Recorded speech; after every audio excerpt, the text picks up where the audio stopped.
We've got exclusive new reporting this hour that shows the widening scope of the federal probe into attempts to overturn the 2020 election. Even though former President Trump was charged a month ago with 4 criminal counts for orchestrating a broad conspiracy to hold on to power, the special counsel leading that probe, Jack Smith, is still digging. That's according to multiple sources familiar with the investigation, and it raises the possibility that others could still face legal peril. So Jack Smith is following the money. Sources tell us Smith's team of prosecutors has asked 2 recent witnesses about how money that was raised off baseless claims of voter fraud was spent to fund attempts to breach voting systems in several key states that Joe Biden won.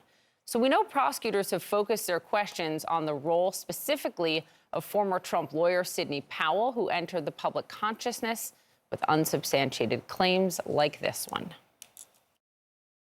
We have mathematical evidence in a number of states of massive quantities of Trump votes being trashed. Just simply put in the trash like you would on your computer with any file, and Biden votes being injected. As Poppy noted, unsubstantiated and outright lie. Now, you'll remember Powell was indicted in the Georgia election subversion case, but she remains an unindicted co-conspirator in the federal case. CNN obtained invoices that show Powell's nonprofit, Defending the Republic, hired forensic firms that access voting equipment in 4 swing states: Georgia, Pennsylvania, Michigan, and Arizona. In Georgia, that access looked like this. The Coffee County GOP chair standing by as others inspect the county elections office the day after the attack on the Capitol. We want to bring in CNN's Zachary Cohen, who helped break this story. Zach, there's a ton in here, and I think that's important to note, the full context of things. But lay out what the special counsel has been investigating since the indictment. Yeah, good morning, guys. Jack Smith is doing exactly what he said he was going to do about a month ago when he indicted former President Trump. He's still digging, and sources are telling me and our colleague Paula Reed that he's focusing on a few key areas, and one, as you mentioned, is following the money and looking into Sidney Powell and her nonprofit, Defending the Republic. You'll remember that Sidney Powell raised a lot of money. It's really, we're not sure how much, but it was a lot of money based on these lies. The election was stolen. She then said that this Defending the Republic group was something that could help fund the legal challenges that she and other Trump lawyers were basically putting forward in key swing states, trying to dispute the outcome there. But, Jack Smith has been asking at least 2 witnesses about Sidney Powell and whether she was ever able to back up these claims of election fraud. They wanted to know how the money from Defending the Republic went to basically fund these efforts to find any evidence of voter fraud, or widespread fraud, which they did not. And then these voting system breaches in multiple states that were part of that hunt. Sidney Powell, as you mentioned, these invoices do connect Defending the Republic directly to these breaches that we've seen investigated at a state level before, but not really from a federal level. So Jack Smith does seem to still be investigating those 2 elements of this. It's really interesting reporting from you and Paula. This is really focused on people outside of former President Trump, Zach, but how does it all connect to the former president? Yeah, Poppy, Jack Smith made clear in his indictment, too, right, that Donald Trump sits atop what he'd outlined as a vast conspiracy to overturn the election. And Sidney Powell, as an unindicted co-conspirator in that case, was part of the effort to ultimately overturn the election, or try to overturn the election on Trump's behalf. So, Sidney Powell does seem to still have potentially some legal jeopardy here. Prosecutors are still asking questions, but, it remains to be seen whether or not she will ultimately face charges. It was worth noting, though, that in Georgia, the charges that she faces there are all tied to a voting system breach in Coffee County, Georgia, which is a rural Republican-heavy county in South Georgia. So Coffee County has come up in some of these witness interviews that have been conducted by Jack Smith's team recently, as well as some breaches in Michigan and Pennsylvania. Yeah, Zach, that's actually something I wanted to follow up on. You, our colleagues, including Sarah Murray, have broken a ton of news on the Coffee County element, specifically the breaches. What else have you learned? How does this all kind of tie together?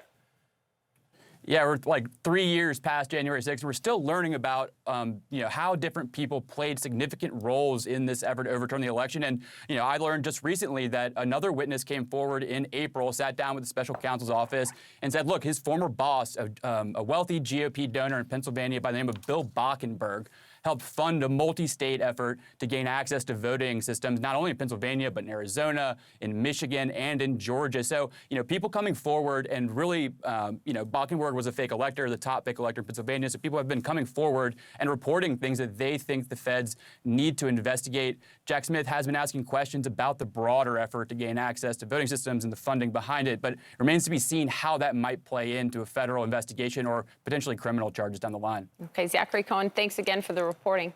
Here to discuss, CNN political correspondent Sarah Murray, CNN senior legal analyst and former assistant U.S. attorney in the Southern District of New York, Ellie Honig. Sarah, I want to start with you because you've been so deep in the weeds covering all of the different elements of just about all of the different legal cases here. What stands out to you as you look through this reporting, as you've been calling your sources about what this means?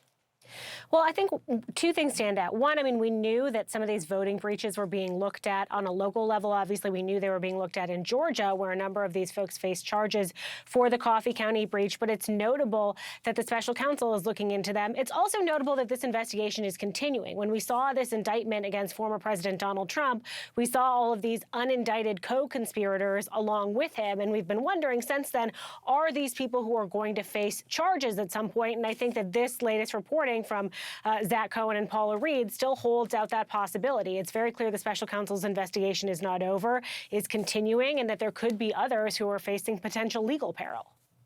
Let's turn, Ellie, to what's going on with the judge in the Mark Meadows case and this attempt to move to federal court. He could make the decision today. This judge has asked for both sides to brief him further on the issue. What's at stake here in this decision, whichever way it goes? Yeah, so I think this is going to be a very close call, and I think it'll come down very soon. The judge did ask for extra briefing last week. The question as to whether Mark Meadows gets from state court, where he's charged in the Fulton County case, over to federal court, where he wants to be, is was he acting within the scope of his role as White House Chief of Staff? The judge said, well, what if some of it was in that role and some of it was outside the role? And the parties obviously disagree on that. If this case goes over to federal court, first of all, big win for Mark Meadows. He will potentially have a more favorable jury pool. He might have a more favorable appellate court waiting for him in the federal system. And he's going to ask for dismissal if he gets to the federal court. The other big question, and we don't know the answer to this, if Meadows, one of the 18 or 19 defendants, gets over into federal court, do all other 18 automatically go with him, including Donald Trump? Now, we don't know the answer. It's never come up. I think the better answer is no. Each defendant has to stand on their own. But this is another one of those unresolved issues that's going to be crucial. Mm-hmm. Sarah, I think it might be easy for people to forget. In fact, if you weren't paying attention, you wouldn't notice it at all. Peter Navarro is actually facing a trial at this point. There's a jury selection as well. Former top Trump White House official. What's going on there? I think Peter Navarro would be devastated, first of all, to hear that you've forgotten about him, Bill. Yes, he is going to trial now for defying a subpoena for the January 6th Select Committee. It's taken him a while to get to this point, in part because the judge decided to give his team a little bit more deference to sort of play out this argument of whether he should not have had to comply with the subpoena because there was some presidential privilege that Donald Trump invoked that was preventing him from handing over documents, from testifying. And ultimately, again, the judge gave them a while to play this out, to argue this. The judge found this argument was, quote, pretty weak sauce. And so now Peter Navarro is essentially going to trial where the jury has to decide, did he intentionally and willfully defy this subpoena? So it's going to be a much lower bar for the jury to meet. And, a number of the defenses that Peter Navarro may have had have already essentially been neutered by this judge. It makes people, Ellie, think back to Steve Bannon, for example. But you also make the really important point, big picture, that this is a reminder of the invaluable work that the January 6th committee did. Yeah, for sure. I mean, these are the two prosecutions that came out of people defying the January 6th committee subpoena. Steve Bannon was convicted last year, sentenced to 4 months. He's on appeal now. Peter Navarro is in a very similar situation where Steve Bannon was before his trial, which was there's kind of no defense at this point. He was going to make this executive privilege defense, but the judge barred it. He said, no, there's no evidence of it. This is going to be just a defiance and appeal trial.